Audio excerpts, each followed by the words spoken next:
So ಕಣ್ಣುಗಳಿಂದ ಹಿಡಿದು ಒಂದು ಸಣ್ಣ ಕೂದಲಿನ ತನಕ ಎಷ್ಟು ಯೋಚನೆ ಮಾಡಿ ಮಾಡಿ ಮಾಡಿ ಮಾಡಿ ಮಾಡಿದಂಥ ಪದಾರ್ಥ ಅಂತ ಕೇಳಿದ್ರೆ ಆ ಫೈನಲ್ ಪ್ರಾಜೆಕ್ಟ್ ಅಥವಾ ಪ್ರಾಡಕ್ಟ್ ನಾನು ಅಥವಾ ದೇಹ ಅದಕ್ಕಿಂತ ಚೆನ್ನಾಗಿ ಇನ್ನೊಂದು ಮಾಡ್ಲಿಕ್ಕೆ ಸಾಧ್ಯ ಇಲ್ಲ.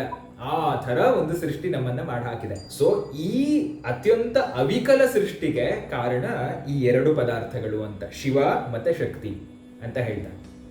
ಸೌಂದರ್ಯ ಲಹರಿಯಲ್ಲಿ ಇನ್ನೊಂದು ಹೆಜ್ಜೆ ಮುಂದುವರೆದು ಶಂಕರಾಚಾರ್ಯ ಹೇಳ್ತಾರೆ, ಶಿವ ಮತ್ತೆ ಶಕ್ತಿ ಅಥವಾ ಶಿವ ಶಕ್ತಿಯನ್ನ ಯಾವ ಥರ ಏನು ಅದರ ಮೇಲೆ ಆಧಾರವಾಗಿ ಬಿಟ್ಟಿದ್ದಾನೆ ಅಂತ ಕೇಳಿದ್ರೆ, ಶಿವಶಕ್ತಿಯುಕ್ತ ಯದಿ ಭವತಿ ಶಕ್ತಃ ಪ್ರಭವಿತುಂ ಅಂತ ಹೇಳ್ತಾರೆ. ಅರ್ಥ ಏನು? ಯದಿ ಶಿವ ಶಕ್ತಿಯ ಅಯುಕ್ತ ಸನ್ ಕಿಮಪಿ ಕರ್ತುಂ ನಾರ್ಹತಿ. ಅರ್ಥ ಏನು? ಶಿವ ಯದಿ ಶಕ್ತಿಯನ್ನ ಬಿಟ್ಟು ಅವನು ಜಗತ್ತಿನಲ್ಲಿ ಯಾವುದೇ ಪದಾರ್ಥಗಳನ್ನ ಕಂಪಿಸುವುದಕ್ಕೂ ಸಾಧ್ಯ ಇಲ್ಲ ಅಂತ.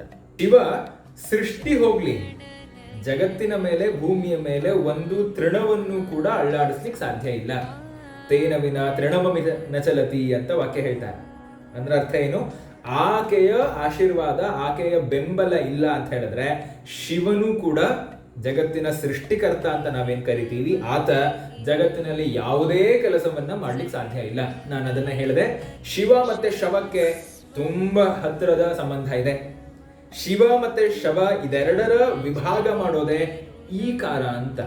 ಆ ಈಕಾರ ಇಂ ಅನ್ನೋದು ಲಕ್ಷ್ಮಿಯ ಬೀಜ ಮಂತ್ರ. ಸೊ ಆ ಇಂಕಾರ ಅದು ಶವ ಮತ್ತೆ ಶಿವನ್ನ ಡಿಸ್ಟಿಂಗ್ವಿಶ್ ಮಾಡ್ತಾ ಇದೆ. So this is all Shivashakti.